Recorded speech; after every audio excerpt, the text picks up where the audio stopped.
हरे कृष्णा। ओम नमः शिवाय। आप सभी भक्तों का दिन शुभ और मंगलमय हो। भगवान सूर्य नारायण की कृपा से आप सदा स्वस्थ और सुखी रहें। प्रिय भक्तों, आज ज्येष्ठ मास कृष्ण पक्ष की अष्टमी तिथि। प्रिय भक्तों, एक राजा को न जाने कितने दान करने के बावजूद केवल एक अपराध के कारण गिरगिट के रूप में जन्म लेना पड़ा। तो आखिर राजा ने ऐसा कौन सा अपराध किया था और उसका उद्धार कैसे हुआ? आज ज्येष्ठ मास के 8वें दिन आप इसी दुर्लभ कथा का श्रवण करेंगे, जिसे आप सभी भक्तगण बड़ी श्रद्धा तथा प्रसन्न चित्त मन से पूरा सुने। एक समय द्वारिका में शाम का समय था। भगवान श्री कृष्ण के पुत्र खेल रहे थे और खेल खेल में उन्हें प्यास लगी और वे पानी की खोज में एक कुएं के पास पहुंचे। वहां उन्होंने देखा कि एक गिरगिट कुएं में पड़ा हुआ है। उन्होंने उसे निकालने की कोशिश की। उन्होंने सूत और चमड़े की रस्सियों का प्रयोग किया, लेकिन वह गिरगिट बाहर नहीं आ सका। जब वे असफल हो गए तो यह बात भगवान द्वारिकाधीश तक पहुंच गई। भगवान श्री कृष्ण वहां स्वयं पहुंचे। उन्होंने बिना किसी कठिनाई के बाएं हाथ से उस गिरगिट को खींचकर बाहर निकाल दिया। जैसे ही गिरगिट भगवान के स्पर्श में आया, एक आश्चर्यजनक घटना घटी। गिरगिट से एक तेजस्वी महापुरुष प्रकट हुए। भगवान, जो कि त्रिकालदर्शी हैं और सब कुछ जानते हैं, उन्होंने फिर भी पूछा, हे देव पुरुष, आप कौन हैं और आपको यह स्थिति कैसे प्राप्त हुई? आप गिरगिट क्यों बने? कृपया अपना परिचय दीजिए। उस महापुरुष ने उत्तर दिया, प्रभु, मैं राजा नृग हूँ। मैं एक चक्रवर्ती सम्राट था और प्रसिद्ध दानी था। आपने मेरे नाम के बारे में अवश्य सुना होगा। मैं आपको अपनी कहानी सुनाता हूँ। राजा नृग ने बताया, हे प्रभु, मैंने अपने युवा अवस्था से ही अनेक दान किए। मैंने असंख्य गायों का दान किया और वे सभी गायें दुधारू, सुंदर और सुसज्जित थीं। मैंने न्याय पूर्वक अर्जित धन से इन गायों को प्राप्त किया और उनके सिंहों में सोने तथा खुरों में चांदी लगवाई। मैं इन्हें वस्त्र, हार और आभूषणों से सजाया और उन्हें सद्गुणी तपस्वी ब्राह्मण विद्वानों को दान किया। मैंने पृथ्वी, सोना, घोड़े, हाथी, कन्याएं और अन्य बहुमूल्य वस्तुएं भी दान की। मैंने यज्ञ किए, कुएं, बावड़ियां और धर्मशालाएं बनवाई। लेकिन एक छोटी सी चूक ने मेरी पूरी दानशीलता पर पानी फेर दिया। एक दिन मेरे द्वारा दान की गई गाय भूलवश मेरी गौशाला में आ गई। वह गाय उस तपस्वी ब्राह्मण की थी जो दान नहीं लेता था, लेकिन मेरे गौशाला के कर्मचारियों ने उसे मेरी गाय समझ लिया। उसे किसी और को दान में दे दिया। वह गाय दान में दे दी गई तो जिस ब्राह्मण को वह गाय मिली, वह आनंदित होकर उसे लेकर जा रहा था। उसी समय उस तपस्वी ब्राह्मण ने अपनी गाय को पहचान लिया और दावा किया कि वह गाय उसकी है। दोनों ब्राह्मण मेरे पास आए और न्याय की अपेक्षा करने लगे। मैंने दोनों को प्रसन्न करने की कोशिश की। मैंने कहा कि मैं आपको 1 लाख गायें और दे सकता हूँ, लेकिन दोनों में से कोई भी राजी नहीं हुआ। दान में दी गई गाय को पाने वाला ब्राह्मण उसे छोड़ने को तैयार नहीं था और तपस्वी ब्राह्मण अपनी गाय को किसी भी शर्त पर छोड़ने के लिए तैयार नहीं था। अंत में मैं धर्म संकट में पड़ गया। मैंने दोनों से क्षमा मांगी और उनसे वाद विवाद समाप्त करने की विनती की, लेकिन कोई हल नहीं निकला। जब मेरी मृत्यु हुई तो इस छोटी सी भूल चूक के कारण मुझे यमलोक ले जाया गया। वहां धर्मराज ने मुझसे पूछा कि क्या मैं पहले अपने पाप का फल भोगना चाहता हूँ या पुण्य का। मैंने पाप का फल भोगने का निर्णय लिया और इसके परिणाम स्वरूप मुझे गिरगिट के रूप में जन्म लेना पड़ा। द्वारिका के इस कुएं में मैं लंबे समय से पड़ा हुआ था और कष्ट भोग रहा था, लेकिन आज आपके दर्शन से मुझे इस गिरगिट के शरीर से मुक्ति मिली। प्रभु, मैं आपका सेवक हूँ और आपकी कृपा से यह संभव हुआ। राजा नृग ने भगवान श्री कृष्ण की स्तुति और परिक्रमा की और उन्हें साष्टांग प्रणाम किया। भगवान ने राजा नृग को आशीर्वाद दिया। और वे दिव्य विमान पर बैठकर देवलोक को प्रस्थान कर गए। यदि कोई इस विश्वास के साथ सुमेरु पर्वत के समान स्वर्ण दान करे, रत्न अन्न दान और भूमि दान करे कि उसे पुण्य मिलेगा और पापों से मुक्ति मिलेगी, या फिर अनेक तुला दान करे, प्रयाग जैसे तीर्थों में स्नान करे और काशी में ग्रहण के समय चित्त शुद्धि के लिए अनेकों दान करे, सैया दान, कन्या दान, कुरुक्षेत्र में शुभ पर्व पर गोदान करे, तो सभी पुण्य कर्मों के बावजूद वह अपने समस्त पापों से मुक्त नहीं हो सकता। केवल एक बार श्री कृष्ण के नाम का स्मरण करने से ही त्रिलोक के समस्त पापी भी एक क्षण में संसार के आवागमन से मुक्त होकर परम गति को प्राप्त होते हैं। राजा नृग को इतने दान करने के बावजूद केवल एक अपराध के कारण गिरगिट के रूप में जन्म लेना पड़ा। लेकिन यदि कोई नाम जप करने वाला साधक है तो हजारों अपराध होने पर भी उसकी ऐसी दुर्गति नहीं होगी। यदि उसे पूर्व जन्म लेना भी पड़ा तो वह एक अच्छे परिवार में जन्म लेगा और बहुत शीघ्र भगवत प्राप्ति कर लेगा। भगवान का नाम अत्यंत शक्तिशाली है, इसीलिए अधिक से अधिक नाम जपने का प्रयास करें। इसी प्रकार की गलती एक बार सौभरी ऋषि ने किया था। परम तपस्वी सौभरी ऋषि एक बार यमुना के जल में तपस्या कर रहे थे। माया बड़े बड़े महात्माओं को भी आकर्षित कर लेती है। उन्होंने देखा कि दो मछलियां मैथुन कर रही थीं। यह दृश्य देखकर उनके हृदय में विचार आया कि मैथुन में सुख अवश्य है, तभी यह छोटा सा जीव भी इतना आनंदित हो रहा है। यह सोचकर उन्होंने निश्चय कर लिया कि उन्हें भी यह सुख प्राप्त करना चाहिए। महान तपस्वी सौभरी जी के मन में विवाह की इच्छा उत्पन्न हुई।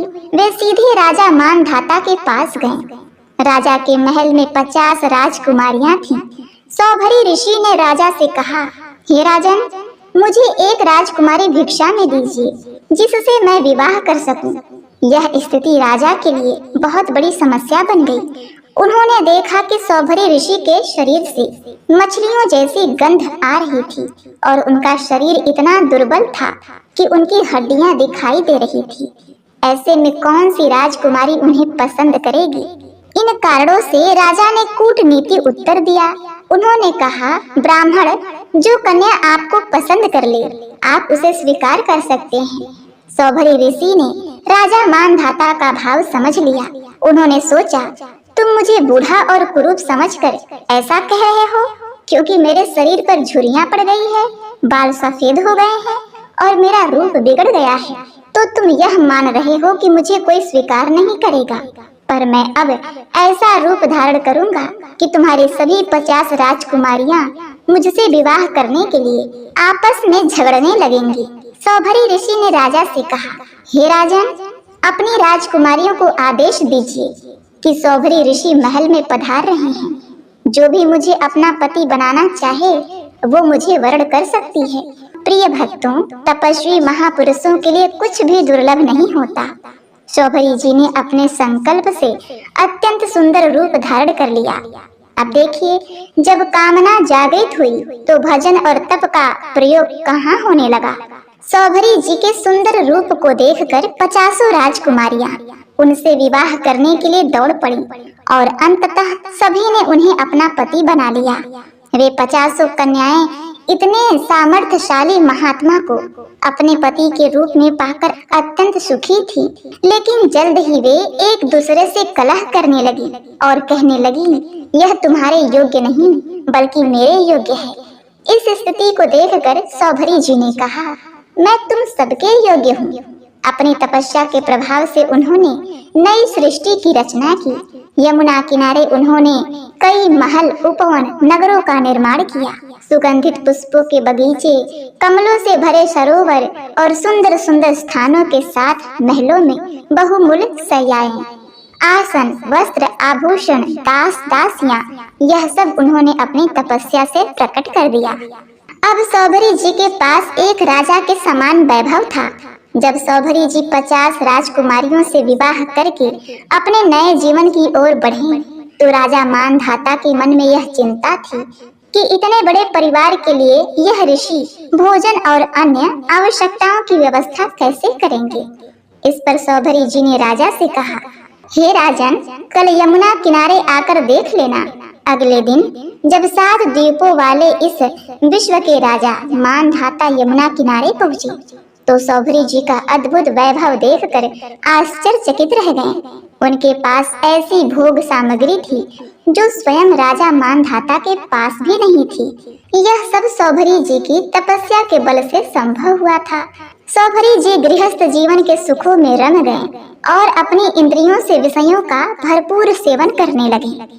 लेकिन विषयों का सेवन करने से कामना की तृप्ति कभी नहीं होती।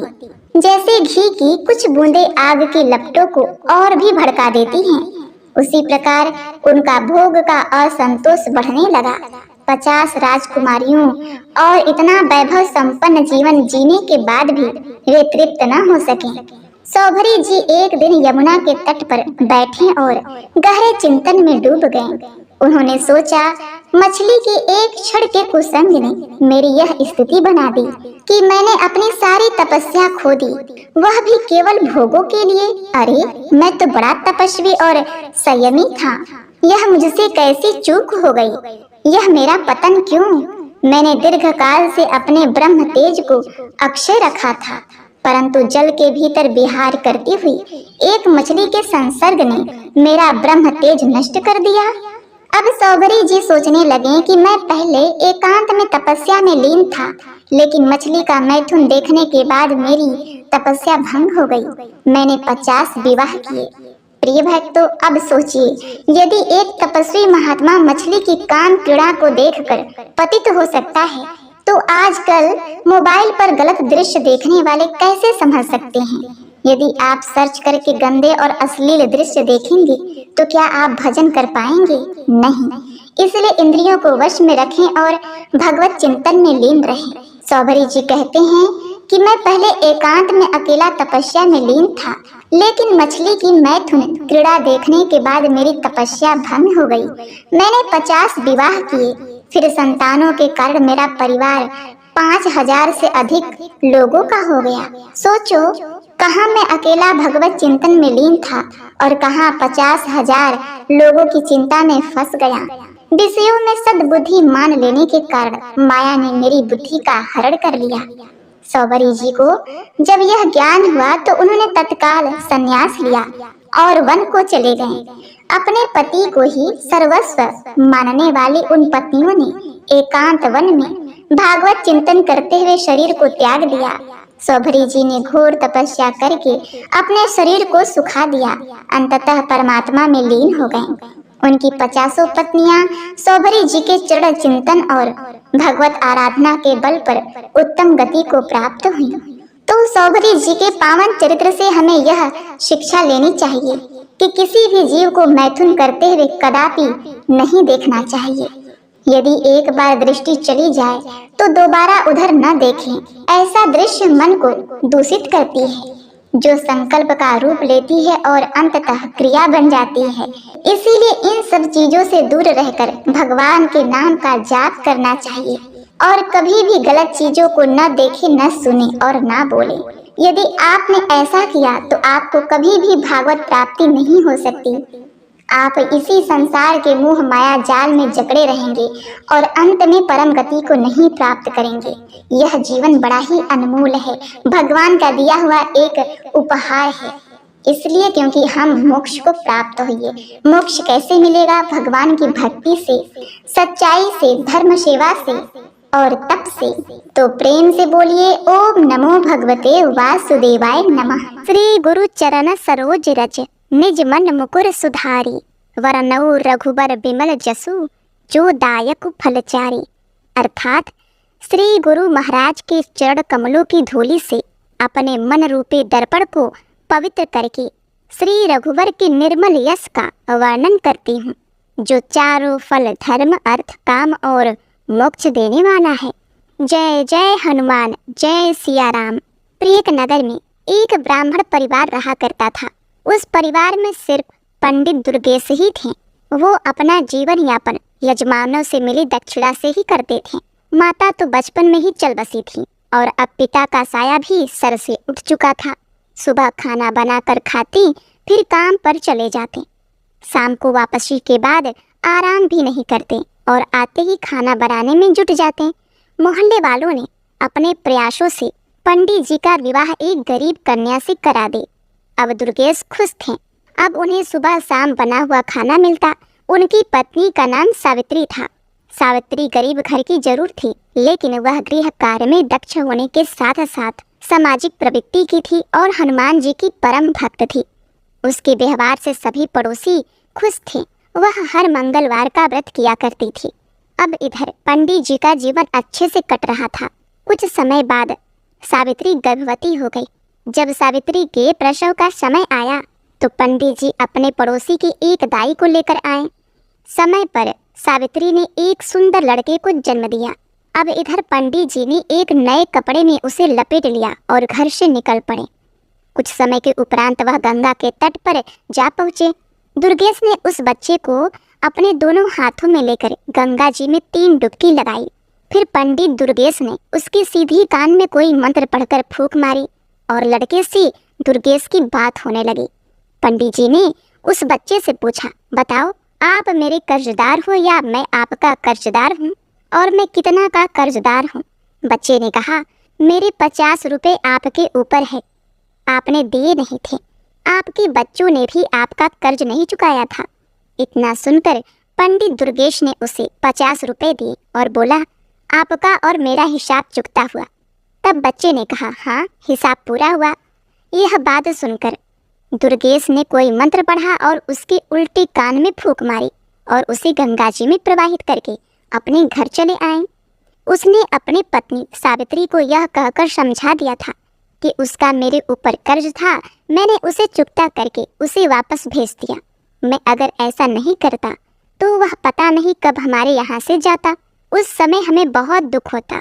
अब सावित्री अपने पति दुर्गेश की बातों से पूर्णतः संतुष्ट थी। जब सावित्री दोबारा से गर्भवती हुई और समय पर एक सुंदर से पुत्र को जन्म दिया तो दुर्गेश ने उसके साथ भी वही करना शुरू कर दिया। वह बच्चे को एक सफेद कपड़े में लेकर गंगा के घाट पर चल पड़ा। वहां पहुंचकर गंगा में घुस गया और बच्चे को गंगा जल में 3 डुबकी लगाई। उसके सीधे कान में मंत्र पढ़कर फूंक मारी और बच्चे से बात की और पूछा, हाँ भाई, गंगा मैया के अंदर हैं हम, और तुम मुझे बताओ कि मैं तुम्हारा कर्जदार हूँ या तुम मेरे कर्जदार हो, और कितने हो? तब बच्चे ने कहा, आपका मेरे ऊपर 100 रुपए का कर्ज बकाया है। अब दुर्गेश ने उससे कहा, देखो भाई, हम गंगा जी में खड़े हैं और वचन देते हैं कि हम आपको अपने कर्ज से मुक्त करते हैं। मेरा और आपका सब हिसाब बराबर। उसने कहा, ठीक है, जब आप वचन दे रहे हैं तो ठीक है। इतना कहकर दुर्गेश ने उसके उल्टे कान में फूंक मारी और बच्चे को पूर्ण अवस्था में उसको गंगा जी में प्रवाहित कर दिया। यह सब करके वह वापस अपने घर पहुंचा और पत्नी सावित्री से बोला, मुझे खाली हाथ देखकर बच्चे के बारे में जानने की आपकी इच्छा होगी तो सुनो। उस पर हमारे 100 रुपए का कर्ज था, तो हमने उसे गंगा पर वचन दे दिया और उसे ऋण मुक्त कर दिया। हम नहीं चाहते थे कि आगे चलकर वह हमें तड़पा कर जाए। अब सावित्री ने पूछा, ऐसा कैसे?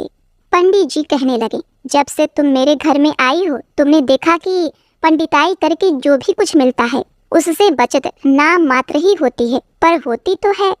सुबह हमारे 100 रुपए जल्दी ही चुकता कर हमें रुलाकर चला जाता। हम आजीवन उसी दुख में जीते रहते।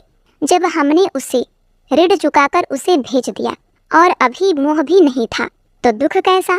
पंडित जी की बात सुनकर सावित्री चुप हो गई। उसके पास उस समय कोई और विकल्प नहीं था। फिर भी सावित्री को दुख बहुत था। वह अपनी व्यथा किसी से नहीं कह सकती थी, लेकिन अंदर ही अंदर टूट जरूर रही थी। अब वह पहले जैसी हंसमुख नहीं रही। उसका कमल सा चेहरा मुरझाने लगा था। एक दिन एक बुढ़िया ने, जो उसकी पड़ोसन थी, उसे कारण जानना चाहा। सावित्री उस बुढ़िया को बहुत मानती थी, इसलिए वह उसके आग्रह को ठुकरा न सकी और अपनी आप बीती उसे बताई। बुढ़िया कहने लगी, देखो सावित्री, हमारा राजा बहुत दयालु है और वह सभी की सुनता है। कल तुम मेरे साथ चलना और राजा को सब बताना। सावित्री ने उससे कहा, ठीक है माँ जी। अगले दिन जैसे ही दुर्गेश अपने काम पर गए तो पड़ोसन बुढ़िया आ गई और उसे बोली, चलो चलो सावित्री, अब सावित्री तो तैयार बैठी थी। वह राजा के पास दरबार में गई और वहां पहुंचने के बाद राजा ने उसकी सारी बातें ध्यान से सुनी। बातें सुनकर राजा ने उस बुढ़िया से कहा, अब यह जिम्मेदारी तुम्हारी है कि आगे जब इसके बच्चा होने को हो तब तुम मुझे सूचना देना। और सावित्री से कहा, तुम भी भूल मत जाना, इस बुढ़िया को याद से मेरे पास भिजवा देना। इसी आशा में दोनों अपने घर आ गईं। सावित्री और पड़ोसन बुढ़िया राजा से आश्वासन मिलने के बाद निश्चिंत हो गए थे। बुढ़िया तो पूरी तरह आश्वस्त थी, लेकिन सावित्री अपने दोनों संतानों के बारे में सोच कर ही सिहर जाती, जिसका मुंह भी उसने अच्छी तरह से नहीं देखा था। पर पंडित दुर्गेश को तो कोई दुख ही नहीं था। वह जो कर रहा था अपने भविष्य को ही सोच कर रहा था। दुर्गेश ने अपने असीम प्रेम और स्नेह से सावित्री को महान दुख से उबार लिया था। अब दोनों में परस्पर प्रेम की धारा बहने लगी और सावित्री फिर से हनुमान जी की पूजा अर्चना करने लगी। इसी का प्रताप यह हुआ कि सावित्री ने तीसरी बार गर्भ धारण किया। सावित्री ने अपने पड़ोसन बुढ़िया के माध्यम से राजा को भी संदेशा भिजवा दिया। राजा ने उसको समझा दिया कि चिंता मत करना, जब प्रसव होने वाला हो मुझे सूचित कर देना, मैं सब कुछ अपने आप देख लूंगा। सावित्री खुश होने के साथ साथ पिछली यादों से परेशान थी। वह हर समय अपने तीसरी संतान की चिंता में डूबी रहती थी। समय समय पर उसकी पड़ोसन आकर उसे समझा जाती। इस तरह धीरे धीरे गर्भावस्था पूर्ण हुई और प्रसव समय भी आ गया। सावित्री ने दुर्गेश से कहा, आप पड़ोसन वाले बुढ़िया माँ को मेरे पास छोड़कर दाई को बुला लाओ। पंडित जी पड़ोसन की बुढ़िया को अपनी पत्नी के पास छोड़कर दाई को बुलाने चले गए। सावित्री ने बुढ़िया से कहा, माँ जी आप राजा को खबर दे दो, इसलिए मैंने आपको पहले ही बुला दिया है। जब तक दाई आई तब तक राजा भी भेष बदलकर दुर्गेश के घर के पास पहुंचा और इधर उधर टहलने लगा। कुछ समय के पश्चात शिशु के रोने की आवाज आने लगी। तभी पंडित जी अंदर गए और एक साफ नए कपड़े में उसे लेकर घर से निकल गए। जब राजा ने दुर्गेश को बाहर निकलते देखा तो राजा भी उसके पीछे पीछे निश्चित दूरी बनाकर चलने लगा। कुछ समय के पश्चात दुर्गेश गंगा के तट पर पहुंचा। बच्चे को लेकर वह गंगा में घुस गया और कमर तक जल में जाकर रुक गया। अब दुर्गेश ने बच्चे को 3 डुबकी लगाई और उसके सीधे कान में कोई मंत्र फूंक मारा। अब बच्चा बात करने में सक्षम था। तब दुर्गेश ने उससे पूछा, बताओ मेरा कर्ज आपके ऊपर है या आपका कर्ज मेरे ऊपर है और कितना है? तो बच्चा कहने लगा, आपका मेरे ऊपर 50,000 रुपए का कर्ज है, जिसे मेरे बच्चों ने भी नहीं चुकता किया था। दुर्गेश ने अपनी तसल्ली के लिए पुनः बच्चे से पूछा, देख लो हम गंगा में खड़े हैं, सच सच बताना, नहीं तो गंगा पाप लगेगा। यह सुनकर बच्चे ने कहा, मैं सच सच कह रहा हूँ, मेरे ऊपर आपके 50,000 रुपए कर्ज है। पंडित जी ने बच्चे के उल्टे कान में मंत्र फूका। बच्चा अपनी असली रूप में आकर रोने लगा। अब राजा दूर से यह सारा दृश्य देख रहा था। अब दुर्गेश ने बच्चे को गंगा में डुबकी लगाना शुरू कर दिया। राजा कुछ करता इससे पहले ही दुर्गेश 3 डुबकी पूरी करके बच्चे को कपड़े में लेकर जल से बाहर निकलकर किनारे पर आ गया। अब पंडित जी बच्चे को लेकर अपने घर की तरफ चल दिए। राजा के मन में अब यह जानने की उत्सुकता बढ़ती जा रही थी कि आखिर इसने पहले दोनों बच्चे गंगा में प्रवाहित क्यों किए। अतः राजा ने अपने असली रूप में आकर दुर्गेश को रोक लिया। दुर्गेश ने राजा को देखकर उसको सलामी दी। तो राजा ने दुर्गेश से पूछा, यह बताओ तुम अपने दोनों बच्चों को गंगा में प्रवाहित क्यों करके आए? दुर्गेश कहने लगा, महाराज आप इस बात को अच्छी तरह से जानते हैं कि एक पंडित को पंडिताई में क्या मिलता है। किसी ने 1.25 आने दे दिया तो किसी ने थोड़ा बहुत अनाज दे दिया, कुल मिलाकर पेट पूजा हो जाती है। पैसे बचाना तो दूर की बात है। इसलिए मैंने अपनी विद्या से उन दोनों बच्चों से पूछ लिया कि उन पर मेरा कर्ज है या उसका मुझ पर। तो पहले बच्चे का मेरे ऊपर कर्ज था, दूसरे के ऊपर मेरा कुछ था, पर वह इतना था कि वे दोनों ही हमें छोड़कर चले जाते, हमारी तो कमर ही टूट जाती। इसलिए उन दोनों के हिसाब चुकता करके वही गंगा में प्रवाहित कर दिया।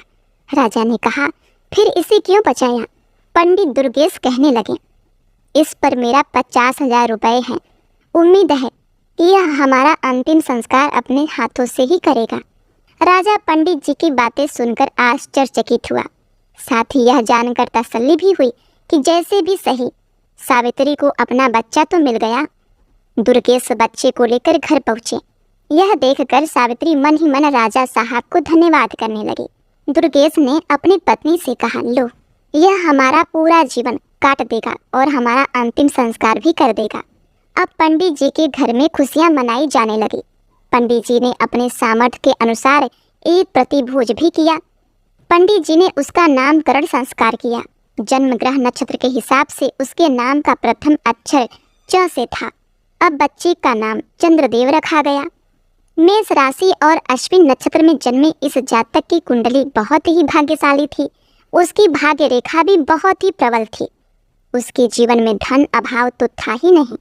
चंद्रदेव के जन्म के बाद ही पंडित जी के अच्छे दिन शुरू हो गए।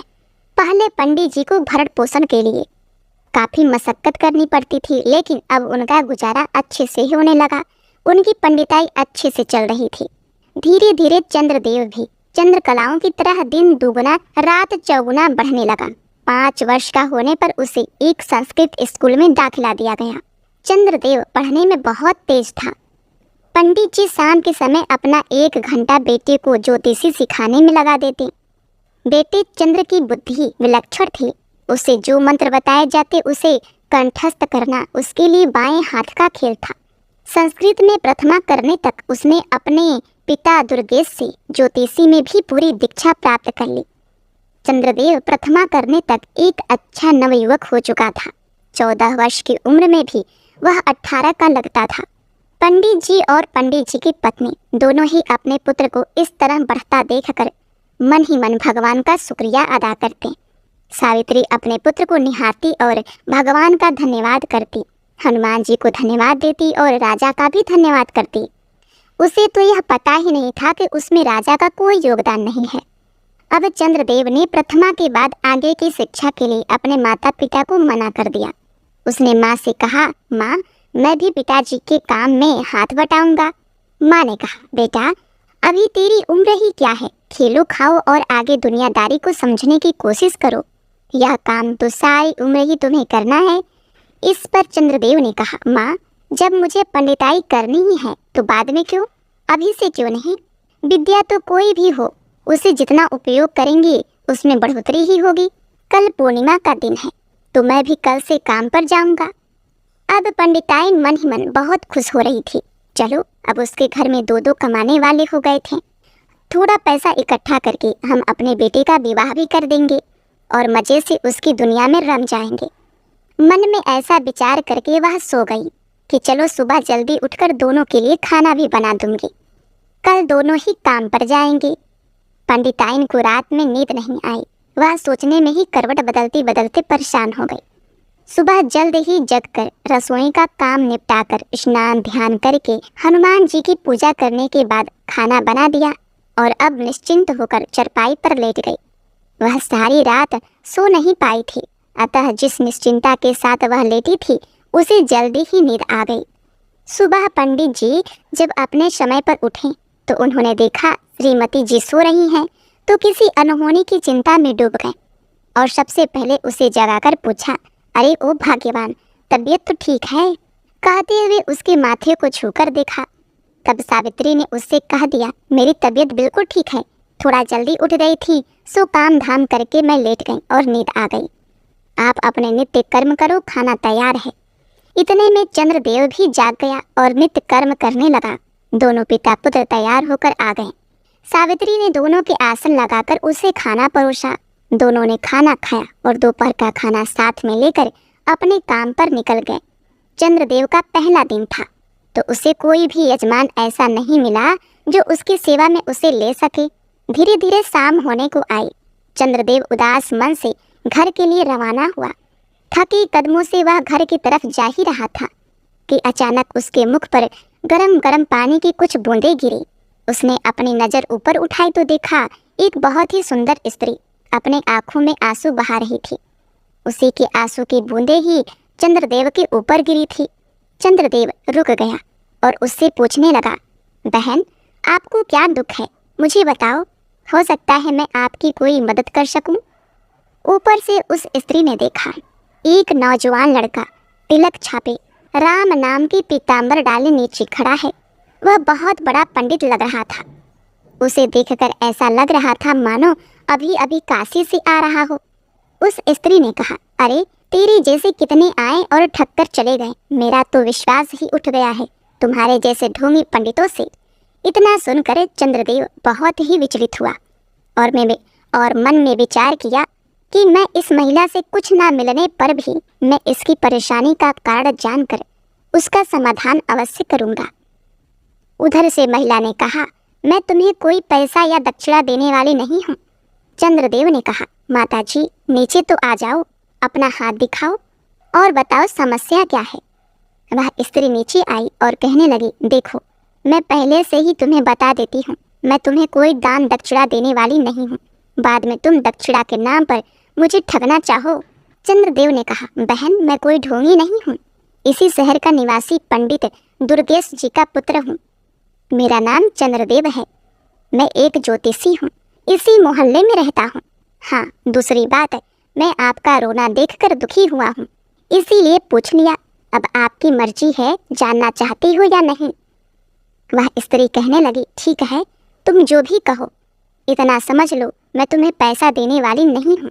चंद्रदेव कहने लगा, ठीक है, मैं पैसे मांग कब रहा हूँ। तो वो स्त्री बोली, अगर तुम्हारी बातें सही निकली तो मैं तुम्हारे घर पर ही दक्षिणा भिजवा दूंगी। चंद्रदेव कहने लगा, बताओ समस्या क्या है। उस स्त्री ने कहा, मेरे पति परदेश गए हैं, 4 वर्ष हो गए हैं, अभी तक वापस नहीं आए और ना ही कोई सुखद पत्र उन्होंने भेजा है। मैं केवल यह जानना चाहती हूँ कि वह ठीक तो हैं और कब तक वापस आएंगे। चंद्रदेव ने कहा, आपने 2 प्रश्न पूछे हैं, इन दोनों में से आप किसके बारे में पहले जानना चाहती हो। स्त्री बोली, दोनों प्रश्नों के बारे में जानना चाहती हूँ। चंद्रदेव कहने लगा, नहीं। उस स्त्री ने कहा, क्यों। तो उसने बताया, क्योंकि मैं मुफ्त में केवल एक ही बात बताऊंगा। अब तुम फैसला करो, कौन सी बात पूछना चाहती हो। स्त्री चुप हो गई और दिमाग का इस्तेमाल करने लगी। सोचने लगी कि कौन सा प्रश्न पहले पूछूं, आने पर दिख जाएंगे और दूसरा स्वस्थ होंगे तभी तो आएंगे। ऐसा विचार करके स्त्री ने कहा, आप केवल यह बता दीजिए कि मेरे पति कब तक आएंगे। चंद्रदेव ने अपना पत्रा निकाला और उसमें देखने लगा, अपनी उंगलियों पर गणना करने लगा। करीब आधा घंटे की गणना के बाद उसने कहा, सुनो, आपके पति आज रात्रि में ही आ जाएंगे। स्त्री बोली, क्या पागल हो गए हो, ढोंगी कहीं की, मुझे बेवकूफ़ समझा है क्या। चंद्रदेव ने कहा, वो कैसे। स्त्री बोली, पैसों का लालच होगा। चंद्रदेव बोला, बहन जब कह दिया कि मुफ्त में ही सवाल बताऊंगा, फिर यह कैसी बात कह रही हो आप। स्त्री कहने लगी, अभी तक तो किसी ने कुछ भी नहीं बताया। चंद्रदेव बोला, बहन मैं ज्योतिषी हूँ, ठग नहीं। अब तक आपका ठगों से पाला पड़ा होगा। मैं अपने विद्या के अनुसार बता रहा हूँ कि आपके पति रात्रि के 12 बजे तक आ जाएंगे। वह स्त्री बोली, आप सही कह रहे हैं, मेरे साथ ठगी हो चुकी है, इसीलिए अब मैं किसी और पर विश्वास नहीं कर सकती और किसी को पहले पैसा भी नहीं दूंगी। चंद्रदेव कहने लगा, बहन मैंने तो पहले ही कहा था, मुफ्त का मतलब मुफ्त। अगर आपको सही लगे तो मेरी दक्षिणा जो उचित समझो भिजवा देना। उसने कहा, अच्छा ज्योतिषी जी, तो आप कह रहे थे हमारे पति आज रात में आएंगे। चंद्रदेव कहने लगा, हाँ, आज रात्रि के ठीक 12 बजे आपके पति आएंगे। सुनो, वह पैदल नहीं आएंगे, वह हाथी पर आएंगे और बहुत सारा धन लेकर आएंगे। वह कहने लगी, तो मैं भी तुम्हें बता दूं कि जितना लाएंगे उसका आधा आपको दक्षिणा भिजवा दूंगी। चंद्रदेव ने कहा, अच्छा तो अब मैं चलता हूँ। स्त्री कहने लगी, ठीक है जाओ। चंद्रदेव वहाँ से अपने घर के लिए निकल पड़ा। रास्ते में सोचता जा रहा था, पहले दिन बोहनी तो नहीं हुई, उधार हुआ। यही मन में सोचते सोचते घर पहुँचा। अब अपने पुत्र को आया देखकर सावित्री मन ही मन सोचने लगी कि मेरा लाडला इतनी देर से आया है, कमाई भी अच्छी करके आया होगा। यह सोचते हुए उसने दरवाजा खोला, चंद्रदेव को गुनगुना पानी लाकर दिया और कहने लगी, बेटा हाथ मुंह धो लो, थके हारे आए होगी, खाना खा लो। वो कहने लगी, तुम्हारे पिताजी तुम्हारा इंतजार कर रहे थे और भूखे बैठे हैं। चंद्रदेव ने कहा, अच्छा माँ, मैं अभी हाथ मुंह धोकर आता हूँ। कुछ ही देर में चंद्रदेव हाथ मुंह धोकर आया। उसकी माता ने दोनों के लिए आसन लगा दिया और खाना परोसा। तभी माता ने पूछा, बेटे कैसा रहा तुम्हारा आज का दिन? चंद्रदेव ने कहा, माँ बस बोहनी तो नहीं हुई, बस उधार हो गया। माँ बोली, तभी तो कहती हूँ अभी खेल ले कूद ले, अभी तो तेरे पिताजी कमा ही रहे हैं, पर तूने जिद कर दी, सारा दिन ऐसे ही भटकता रहा। चल चल, उधार किया तो उसका क्या पता आया कि नहीं आया। इन्हीं बातों के चलते खाना हो गया और सब लोग खाकर सो गए। इधर जो वो स्त्री थी वह अपने पति का इंतजार करने लगी। इंतजार करते करते रात के ठीक 12 बज गए और सच में उसका पति हाथी पर बैठकर अपने घर आ गया। उसने दरवाज़ा खुलवाया। उसकी पत्नी ने दरवाज़ा खोला और वह यह सोचकर बड़ी ही प्रसन्न हुई कि वाकई में वह लड़का बहुत बड़ा ज्योतिषी है, उसे इनाम देना चाहिए। इसलिए उसने अपने पति से कहा, जाओ सबसे पहले पंडित दुर्गेश के घर जाओ और उसे उसका इनाम दो।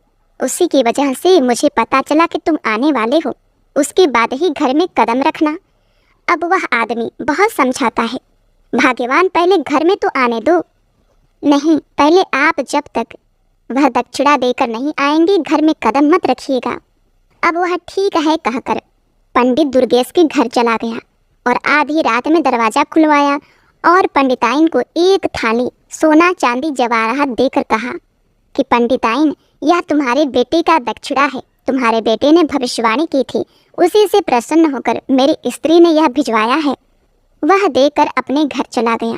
पंडिताइन इतना सारा सोना चांदी देखकर बड़ा खुश हुई और परात को अंदर रखकर डलिया से ढककर वह मन ही मन सोचने लगी, पंडित जी ने तो बस ऐसे ही कहा, मेरे बेटे ने एक ही दिन में घर भर दिया। अब यह कहकर वह सो गई। जब सुबह हुई तो पंडित दुर्गेश अपने नित्य नियम पर उठकर देखने लगे, पंडिताइन अभी तक सो रही है। उन्होंने कहा, पंडिताइन आज क्या हुआ, तुम अभी तक सोई हुई है? इतना सुनते ही पंडिताइन का तेवर चढ़ गया और बोली, बहुत ज़्यादा कमा के लाते हो ना, मेरा बेटा कल पहली बार इतना लाया है कि पूरा घर भर गया। पंडित जी यह सुनकर चौंक गए और बोले, पंडिताइन तुम क्या बात करती हो? पंडिताइन ने कहा, हाँ सही कहती हूँ, तुम्हारे पुत्र ने कल जो उधारी किया था ना, उसे रात में ही जजमान ने पहुँचा दिया। ये देखो, एक परात भर मुद्राएं हैं। यह देखकर तो पंडित जी अपने सर पर हाथ धरकर तुरंत जमीन पर बैठ गए और रोने बिलखने लगे। पंडिताइन यह देखकर पूछने लगी तो पंडित जी ने कहा, अरे भाग्यवान, पहले तू घर के अंदर जाके देख, तेरा पुत्र जीवित है या नहीं। पंडिताइन आंखें निकालकर देखने लगी। अब वह भागी भागी घर के अंदर गई तो देखा उसका पुत्र मरा पड़ा है और वह जोर जोर से रोने लगी। यह देखकर पंडित जी ने कहा, पंडिताइन मैंने कहा था ना, पूर्व जन्म के उसने अपने सभी कर्जों को चुकाकर हमसे मुक्ति पा ली है, इसीलिए तो हम उसे कमाना देना नहीं चाहते थे। अब तुम हनुमान जी की पूजा करो, अब वही तुम्हारे पुत्र को वापस ला सकते हैं। यह सुनकर पंडिताइन बिना अन्न पानी के 1 हफ्ते तक उपवास करती रही। जब हफ्ता पूरा हुआ तो वह मरणासन हो गई। यह देखकर हनुमान जी भी बड़ी प्रसन्न हुए और बोले, यदि मैंने इस ब्राह्मणी को दर्शन नहीं दिया तो सभी भक्तों का विश्वास मुझसे उठ जाएगा। यह सोचकर हनुमान जी महाराज पंडिताइन के घर उसकी कुटिया में ही प्रकट हो गए और बोले, पंडिताइन तुमने मंगलवार का व्रत करके मुझे बड़ा ही प्रसन्न किया। तुम लगातार हर मंगलवार को व्रत नियम से करती आई हो, मांगो तुम्हें क्या चाहिए। पंडिताइन ने कहा, न मुझे सोना चाहिए, न अन्न न धन, मुझे बस मेरा पुत्र चाहिए। हनुमान जी ने कहा, उसके भाग्य में जो लिखा था वही हुआ। पंडिताइन ने कहा, नहीं, पहले ही 2 पुत्र चले गए हैं। पंडित जी ने मुझे उन्हें आंख भर देखने भी नहीं दिया, इसलिए मैं चाहती हूँ आप इस पुत्र को मुझे वापस कर दें। प्रिय भक्तों, उस पंडिताइन के कठिन तपस्या से प्रसन्न होकर हनुमान जी ने तथास्तु कह दिया और कहा, पंडिताइन जरा कमरे के अंदर जाकर तो देखो, तुम्हारा पुत्र तुम्हें बुला रहा है। पंडिताइन ने जैसे ही पुत्र के कमरे में कदम रखा, उसका पुत्र हंसता खेलता अपने माँ के चरणों में गिर गया और इस प्रकार पंडिताइन के मंगलवार के व्रत के प्रताप से उसका पुत्र उसे प्राप्त हुआ। तो प्रिय भक्तों, मंगलवार का व्रत अष्ट सिद्धियों 9 निधियों को देने वाला है। माता सीता ने हनुमान जी को यह आशीर्वाद दिया है कि मंगलवार के दिन जो उनकी पूजा करेगा एवं व्रत कथाओं को श्रवण करेगा, तो वह धन पुत्र आरोग्य सभी प्रकार के सुखों से परिपूर्ण होगा। वह हर प्रकार के संकटों से मुक्त रहेगा। तो बोलिए बजरंगबली महाराज की जय। जय सिया राम, जय जय सिया राम। ओम नमः शिवाय।